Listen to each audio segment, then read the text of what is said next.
Hey, I'm Dr. Scott, and this is The Stories We Tell Ourselves, a podcast where we have real, honest conversations about mental health, relationships, and personal growth. Each week, we'll explore practical wisdom on emotions, trauma, addiction, and the brain, based on real questions submitted by you, the listeners. Quick disclaimer, this is important to keep in mind that I'm a therapist in practice, but I'm not a therapist in this role here. This podcast is for educational entertainment purposes only and does not replace professional clinical advice. So let's get into it. This week, I'm doing something a little different. I have taken a group of questions from listeners related to codependency. I've had several questions, folks writing in about codependency, where it comes from, why do we do it, how to stop it. Certainly, I've seen a lot of research out there and writing over the years related to codependency that is really good material. And a lot of it has, what I've seen, it struggles really to get into how do we change this? What steps do I take? And I have clients coming in all the time dealing with issues related to codependency. In fact, I would say that over the course of 25 years of practice that I've seen, it's got to be in the top five of things that people struggle with in their life. This idea of giving up themselves and people pleasing and self-betrayal and all these different dynamics that they deal with in relationships where they aren't honoring their own individuality, their own voice, and they don't end up communicating their wants and needs in an effective way. If you relate to that, which many people do, I want to talk with you about today about where this comes from, why we do this, and then I want to give you some specific practical tools to use that may be helpful to you in your life if you're trying to make some changes there. Certainly folks come in to my office and are dealing with, stories that I hear where, a spouse has trouble standing up to their partner and communicating their wants and needs, right? They tell the partner what they want to hear just to avoid conflict, just to keep the peace. I've seen it certainly within parenting sometimes where parents won't stand up to their kids and have a strong boundary because they don't want to disappoint the kids or create emotional distance there. They have to, that idea of tolerating emotional distance or their child being disappointed or angry with them, or even if they're throwing a fit, right? So it comes out in parenting. It comes out in friendships where you say yes to things that you really don't want to do and aren't in your best interest. So it's important to really get clear in life about who you are, what you want, what your values are, where you're going in your life, and making sure that you are tapping into those things, and those become the things that guide your life, not pleasing other people. And I want to talk just for a moment as we're getting into this, which I think is a very important point, is that I've worked with a lot of people who will say, especially folks who lean into spirituality, where they'll say, well, you're supposed to love other people. You're supposed to give to other people. We want to be that kind of person. And what I tell them is that love is not from a place of fear. Many times codependency is based in fear. It's, I'm afraid that they're not going to love me. I'm afraid they're going to be disappointed in me. That's fear that's talking. And although it may look like love because you're giving, you're doing things for them or doing things for others, really underneath that, the motivation is more fear behind the scenes. And you really have to develop a strong sense of self and know your wants and needs to give from a place of love to other people. So I'm going to touch on that a bit more as we're getting into this, but I at least wanted to put that out there just in the beginning of our time today. I want to name this plainly, right? Codependency is being, it's not about being too nice or too giving in some way. It's a pattern of self-abandonment. It's a pattern of self-betrayal in the service of safety and connection. I'm going to say that again. It's a pattern of self-abandonment in service of safety and connection. That is what codependency is about. And the way that I like to describe it to clients over the years is that I really give them two paths. One path is where you choose when someone comes to you and asks something from you, that you have a choice. You have two paths, kind of a fork in the road, right? Where one is you choose safety and security. That is your highest value. In order to resolve this internal anxiety and discomfort of perhaps disappointing them or upsetting them or them being angry with you or them seeing you through a negative lens, right? That you choose the path of safety in that moment and security so you don't have to deal with all that. thinking that that's somehow going to make things better in the long run for you, right? Now, it may solve the problem initially. It's kind of like addiction. And in fact, codependency with most people who deal with addiction is the primary addiction that drives other addictions. I've worked with so many folks who deal with alcoholism and gambling and process addictions, sex addiction. These things are driven by codependency underneath it, right? When you really do the work of kind of layering down and seeing what's driving this. Now, so when there's that sense of self-abandonment there, it solves the problem initially, but it costs you long term. But that's path one. Path two is where you choose self-expression, right? You choose holding on to your boundary. You choose your wants and needs in a healthy way. You assert yourself at the risk of disappointing someone else, which is not easy to do. This is hard work. If you struggle with this, this is hard work. I just want to honor the significance of how difficult this is and how much of this is a pattern that you don't just solve this overnight by going to a couple of sessions in therapy. This is not how this is solved. This is something that you have to work at for a period of time and get an awareness of and get really, really a deep understanding. And then you begin to put things in practice because the brain works in repetition, right? We got to repeat behaviors over and over again. And most codependency, if not all, is repeated patterns over the course of life, usually started in childhood. So we've got these two paths, path one, path two, right? Path one is you choose safety, hurting or harming yourself in the process, right? Number path one is you choose safety, whereas is that self-betrayal. And path two is where you trade safety, or the illusion of it, we might add, for self in a healthy way, where you honor your own boundaries and your own needs and wants. I like the way Melody Beattie put it in her book, Codependent No More. She said, codependency is what happens when someone else's sense of self becomes organized around managing, rescuing, or reacting to other people's moods and behavior. She names this core habit as attachment, pouring your attention and energy into someone else's life until there's little left of your own, right? Giving comes from a place of what we have to give. It doesn't come from a place of deficit. It comes from a place of fullness. If you're not getting in touch with your own sense of self, your own wants and needs, you're not operating from a place of fullness. You're operating from a place of fear and anxiety and a place of a deficit. So why is it that we do this, right? We've defined a bit about what it is. Why do we do this? Well, the body and the brain look for security and safety. It's its highest value.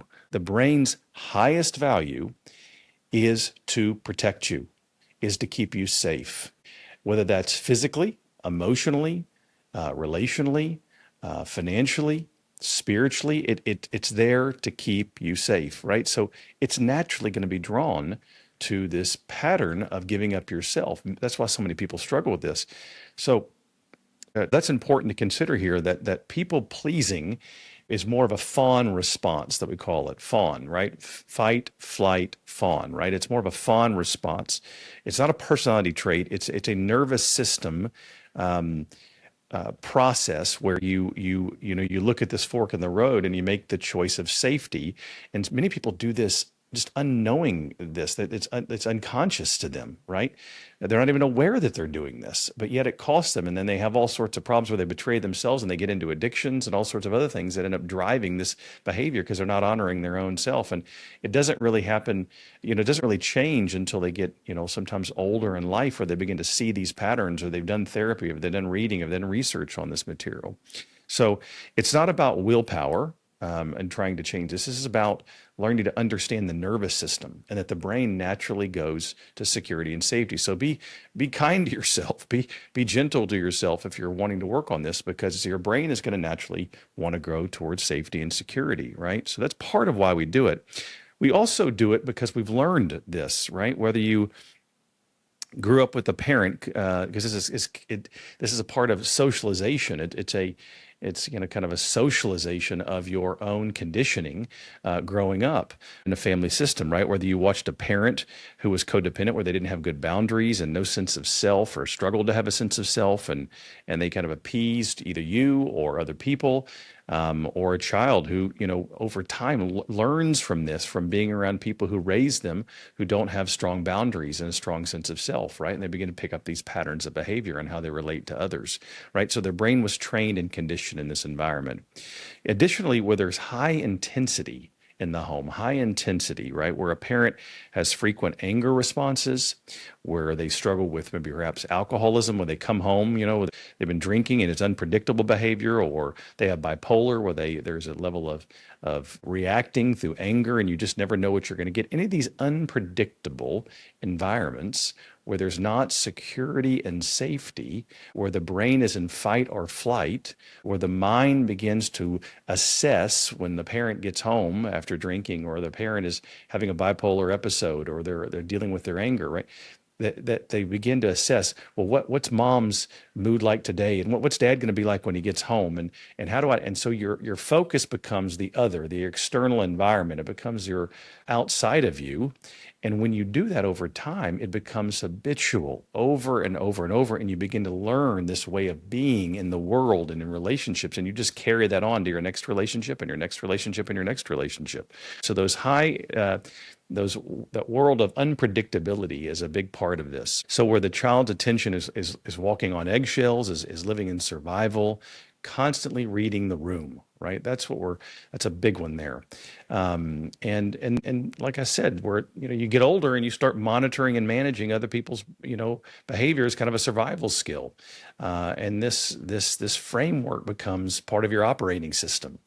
And how you change it is you become aware of it, you become conscious of it, you notice how this was driven in earlier in life and where it comes from, and then you take steps to change it, with the help of a therapist usually, right? I do a ton of this work with clients over the years. I've done group therapy with this. I've taught classes on this. I'm in the process of I do intensives on this. If it's something you're interested in and doing more work, I do an 8-hour intensive with clients on this individually. So it's work to be done. It's a process to go through. It's a practice that you begin to do differently in your life in order to make some changes to this. So that's important to keep in mind. Another person out there who's done some writing on this that's really good is Pia Melody in her book, her framework through facing codependence, where she traces codependency back to childhood abuse.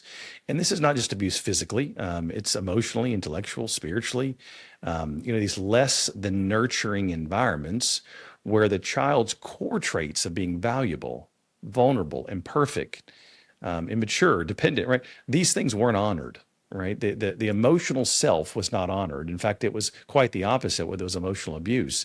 And that becomes that core wound. So it's another part of this dynamic that begins to play out in one's life. So it's not only the environment that is intense, emotionally intense through anger and alcoholism that you see, or bipolar or other unpredictable environments. It also comes from abuse and different types of abuse in the family. So, as a result of this, there's some core symptoms that begin to develop in one's life, right? That's important to keep in mind, that these core symptoms are things like, having difficulty with your self-esteem and difficulty functioning with proper boundaries in your life, or expressing your own reality, difficulty managing and honoring or even noticing your own wants and needs, right, as an adult, or expressing your emotions in a healthy and a moderate and a mature way. Most people don't know how to do this, right, because they weren't trained to do this in a healthy way. Their emotional self wasn't honored, or there was abuse, or there's unpredictability, and they live in relationships. And this stuff, it just kills marriages. It kills intimacy in relationships. It's a major issue, and needs more attention. And that's why I hope to do some more work on this in the future. I'm planning on writing a book in 2027, 2028 on this topic. So, and I know there's a lot of other people out there who are doing work on this and doing some great work on this out there. So I would encourage you to do some research out there online of what you're finding, what you find as well. So how do you find your way back, right? How do you make changes to this? How do you find your way back to yourself and rebuild this capacity? Well, I'm going to talk about 5 things today. There's many more that I do with clients when they're working on this, but I'm going to give you 5 specific core ones that I think are important today related to making changes here. One, you've got to get in touch with your body, a real sense of your body. Your body teaches you things. It talks to you. It speaks to you, right? Bessel van der Kolk's book, The Body Keeps the Score, trauma, right? We carry trauma in our bodies. The body's important to listen to. If you're having a high degree of anxiety, for example, and or panic, how do you calm that down? You don't calm it through the mind. You calm it through getting in touch with your body and your senses to kind of regulate that emotion and that intensity. Then you can get into your clear thinking. So you've got to get in touch with your body. When you're saying no in a situation, you got to pay attention to you. You got to shift the lens from the other and focus on you and really begin to pay attention to your own body and what's going on. And that begins to build a muscle, right, internally when you begin to pay attention to that. You start naming what you want. You get clear. You write it down. You practice this. You go through your day and you realize you didn't stand up for yourself, and you sit down and you reflect on it. You don't beat yourself up about it. You say, I wanted to say no. Why didn't I say no? What was that about for me in that moment? And how could I have done that differently? What could I have said differently? What might I have felt, right? You begin to take these visualization. The brain likes to work with visualization. Think about and as an athlete, if you want to do a different behavior, a different action in sport, you've got to train your brain to visualize what you want to do. That's how it begins to make changes. You got to have these sort of reps, right? And you want to start small, kind of low stakes, if you will. Reps is what you want to try to do. Another thing to do, besides getting in touch with your body and naming what you want, is learning to just journal your thoughts and feelings. I talked about that a moment ago, kind of alluded to it. What does that mean? That means each day you do some reading on codependency, maybe a page or two, and you journal how that relates to you and how these practices relate to you and what you could do to begin to do this differently. That requires time and energy. That is I don't want to call it a part-time job, but it is work to begin to do this. You do this long enough, over time, you start getting better at this and better at this and better at this. Additionally, I like the idea of meditation and stillness. I think when we learn meditation, we learn to build a better relationship with ourselves. We learn to calm our mind. We learn to listen to our bodies. We learn to slow down and begin to pay attention to our own feelings and our wants and needs, right? Codependency focuses on the other. Self-awareness, not self-betrayal, but doing quite the opposite, where you're listening to your wants and needs, honors your own feelings and what's going on inside of you, right? So that meditation really begins to help us build a better relationship with self. And then finally, I would say that you learn to tolerate rejection. This is one of the hardest things to do in all of this. You learn to acknowledge, what is it that I'm wanting to, I've had the boundary, they've come back with disappointment, anger, something I don't like, the way they see me, the way they're viewing me, right? And that resistance that you get, that is where the rubber meets the road in this, where you begin to tolerate that discomfort. And you do that by recognizing it, by naming it, that helps the brain calm down, by beginning to use a framework of thinking, self-talk, which you practice in that, right? And you begin to say things like, okay, I know what's going on here. I'm seeing this. They're angry with me. I've got to tolerate this. I've got to have inaction. I got to not do much right now. I just got to listen and just let them have their own feeling and let them that be theirs, and pay attention to my body and my breathing and what's going on inside of me. So it's not a coldness or a detachment here. It's just taking back your energy, right? It's taking back what is yours and what is not yours, right? You're separating between the two here. So hopefully this has been helpful to you today. I know there is so much more we could focus on codependency. And like I said, if you want to do some work on this, I'd be happy to do an intensive with you or make some recommendations to you if you're interested. I know Pia Melody's work, as I mentioned, and Melody Beatty's work is really, really great related to this. And so if this is you, take some time, take some steps to do some journaling from this podcast. Write down some things that you related to in here, what you would want to practice, what steps you want to take in your life to begin to change this in your life. So that's all for today's episode. If you have a question you want answered, use the link in my bio to submit. And I look forward to seeing you next time on the Stories We Tell Ourselves podcast.